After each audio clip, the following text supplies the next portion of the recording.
Hey, Luke here with the Outdoor Boys YouTube channel, and I'm going to be restoring this bearded axe from Slovenia. And I'm going to do it without any power tools.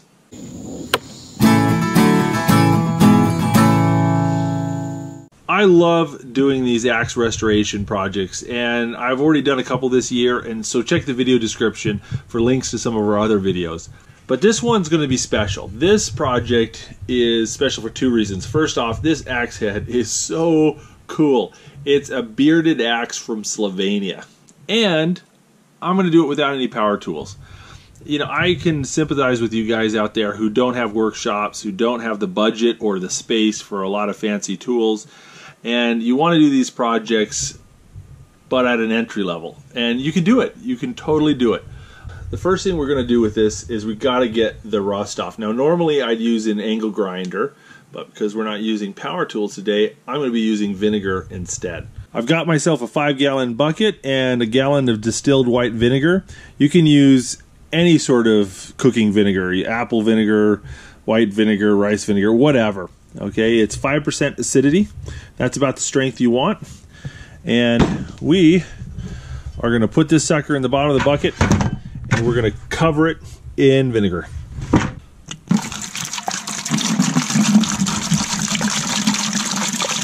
Woo! Smells powerful.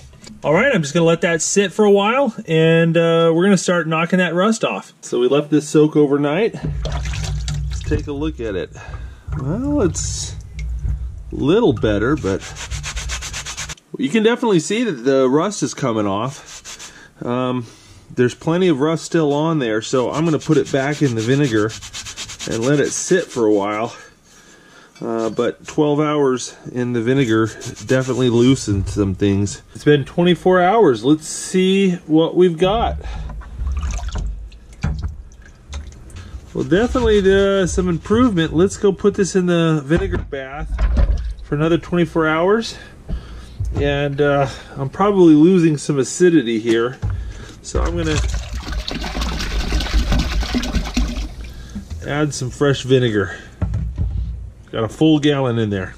All right, it's been 48 hours. And let's take a peek. I think I'm going to give it another 24 hours and see how that does. All right, it's been 3 days in the vinegar bath. Let's take a peek.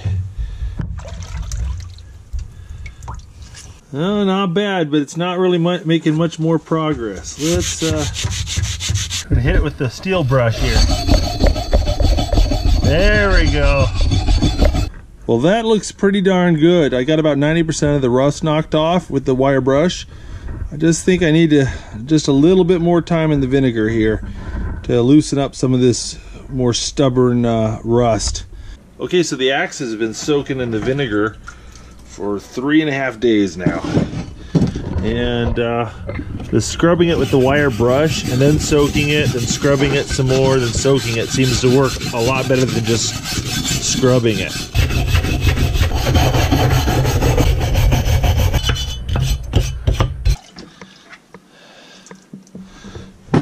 Okay, so you can see here we're getting really close to the end. It's been about 4.5 days now. This is looking really good here. But these little dark spots just right here and here, those are some rust. Got little bits in here, little bits on the edge. Got to get it all, 100% of it gone.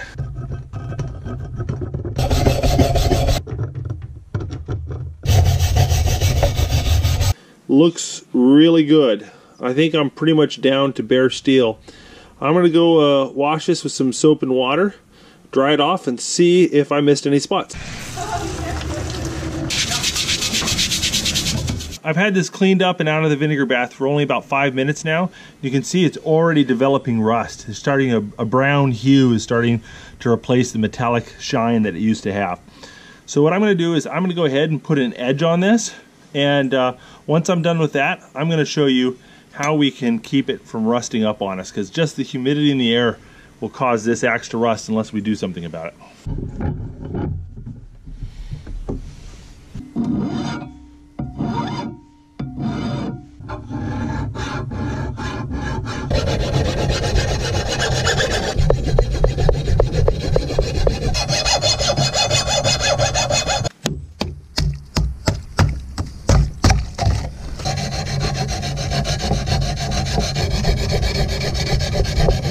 got a nice edge on this. This is pretty darn sharp. And there's a few nicks in it, and the edge is a little uneven, but fixing that with hand tools is a major undertaking. And when you're using hand tools, you kind of got to ask yourself, is it worth it? And while it'll make it look prettier, it doesn't really affect the performance of the blade that much. You see here how the axe is already turning brown? So we've got to do something about that, or this axe will just turn into a ball of rust almost immediately. So let me show you how to prevent rust without doing a load of legwork and polishing and all that sort of stuff. All right, guys, so I've got the axe sitting in the vinegar bath. I'm cleaning it up, getting that new rust off, and now I'm going to try to blue the steel. Now, there's a couple of different ways to blue steel. You can use the PermaBlue kits, and this allows you to do it with cold steel. But I'm going to try a technique I've never used before. I'm going to be hot bluing steel with an oil dip. So what I'm going to do is I'm going to take this axe, I'm going to clean it up really good, then I'm going to heat it, and once the surface starts to turn a little bit of a blue color, I'm going to dip it in oil, and that should give it a very durable coating. Now, there's a couple pros and cons with doing it this way. One of the problems is that when you heat up steel to the point of blue, you mess with the temper. You mess with the hardness of the steel. So generally, this is something you only do with ornamental pieces, fittings, and things like that. I really want to give it a try, frankly. I've never done it, and this is a good project for it, so I'm going to do it. I might mess with the temper, but frankly, looking at the craftsmanship of this thing, I don't know how good of a temper or heat treating it's got anyway, so I'm going to give it a go and see what happens, you know? It's part of the fun. I'm going to experiment so you guys don't have to. But if that doesn't work, then you can always use these cold bluing kits, which don't affect the temper or brittleness of the steel at all. You got to rinse this in hot water and then use dish soap to scrub it. Okay.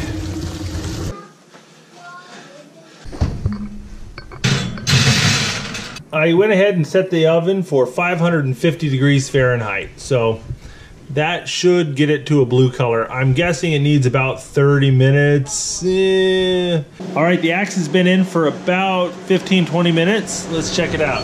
About 520 degrees on the axe, so give it a little bit more. We want to get it up to at least 540. It's been in for 45 minutes.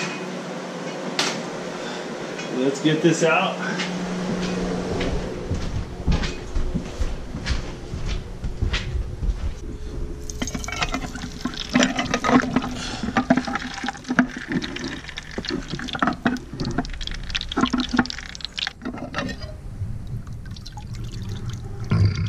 Well, look at that. It didn't quite blue it, but it browned it. That is a gorgeous color. While that axe head cools down, I'm going to start working on the handle. Now, in the past, you've seen me use a lot of exotic woods like African mahogany and stuff like that. So what I'm going to do instead is I'm going to use this piece of oak from a pallet. So this is some salvaged oak here, and you can see there it's plenty thick, so that should fit in the axe head. Unfortunately, it is a massive piece of oak, and I have got to whittle this thing down by hand.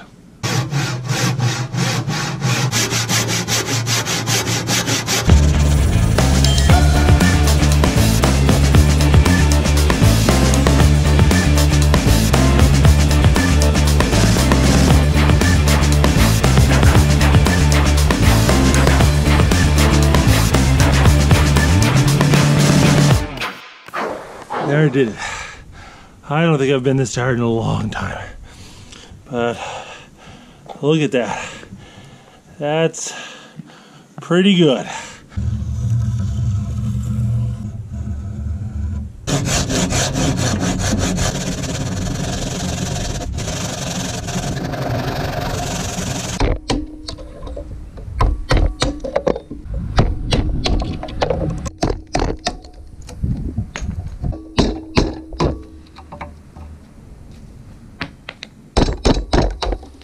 So it's been a couple weeks since I've been working on this handle, and I still have a lot of material to remove. I'm going to use the saw and the chisel to take away most of it. Then I'm going to come in with what's called a bastard rasp, and this is going to help me shape it.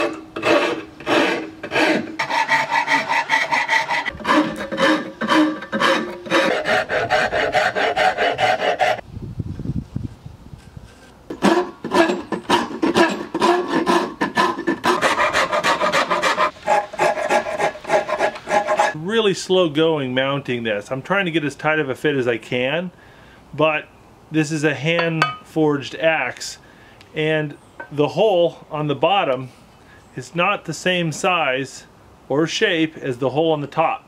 This fits easily into the bottom, but it won't fit into the top.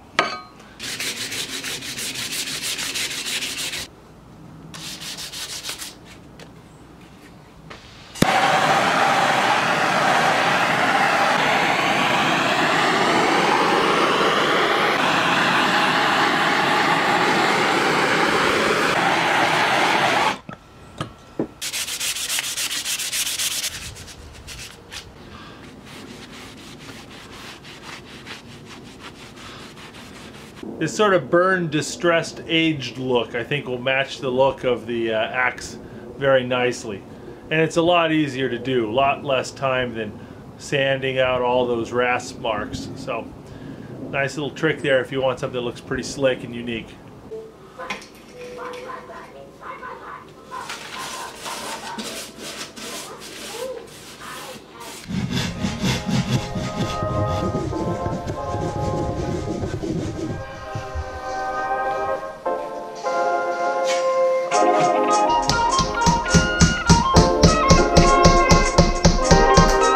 This oak isn't like the dried exotic woods I've been using in the past videos. It's soft, you know, it's not as hard of a wood, and it's a little bit green, so it actually compresses quite a bit. And it'll shrink as it dries.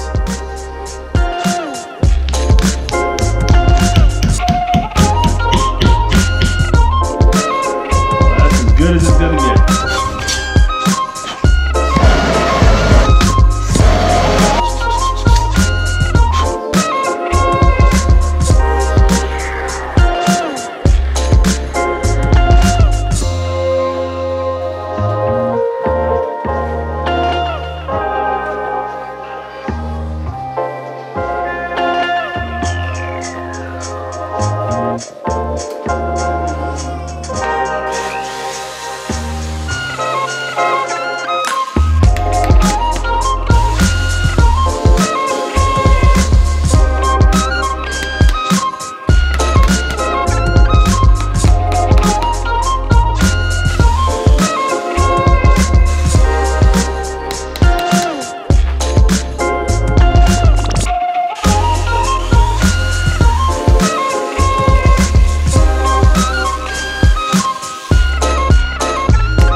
Alright guys, check this out.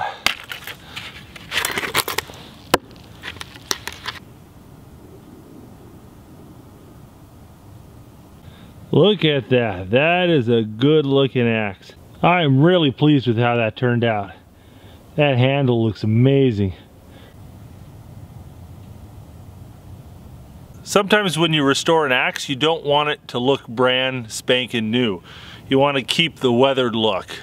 Have an old-timey patina on it and have all the pits and dings still in there.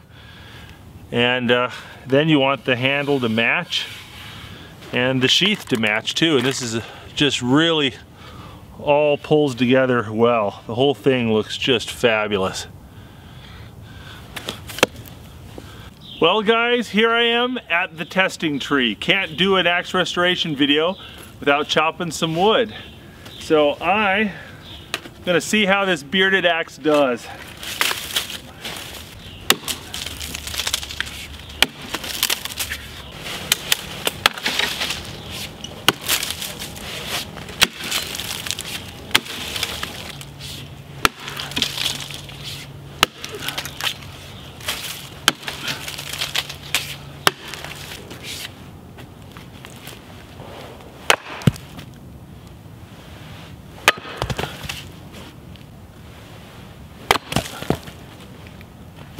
Well, hopefully you guys had as much fun watching this video as I did making it, and I hope it proves the point that you can have a lot of fun doing projects like this, even if you don't have power tools, even if you're on a tight budget.